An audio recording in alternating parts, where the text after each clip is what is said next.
আমি দেখলাম একটা ভীষণ আকায় মানুষ, যার সামনে দিকটা ঠিক মানুষের মতো আর পেছন দিকটা কোনো চতুষ্পদ জানোয়ারের মতো।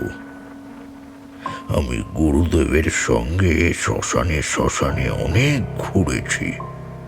অনেক অমাবস্যায় সদ্য দাহ কার্য সম্পন্ন হয়েছে এমন চিতার উপর বসে সব সাধনা প্রেত সাধনা করেছি, কিন্তু কখনোই আমি এমন ভয় পাইনি যেমনটা সে রাতে পেয়েছিলাম।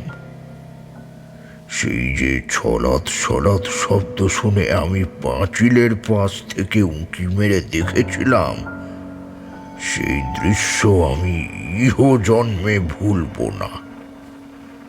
ভীষণ আকার এক মানুষের মতো চেহারা, তার সামনের অংশ মানুষের আর পেছনের অংশ ষাঁড়ের মতো। তার দু হাতে ধরা দুটো মালসা, তার থেকে কোনো তরল জাতীয় জিনিস ছিটকে ছিটকে পড়ছে। অন্ধকার থাকায় আমি বুঝতে পারিনি যে তরল জিনিসটা কি।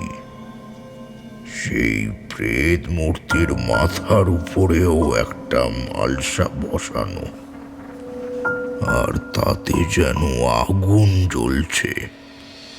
তার চুল অনেকটা যেন ঘোড়ার ঘাড়ের চুলের মতো, আর সেও ঠিক মানুষের মতো করে হাঁটছে না। তার পাগুলো যেন ঘষে ঘষে চলছে, আর তাতেই সেই অদ্ভুত শিরশিরে শব্দটা উঠে আসছে।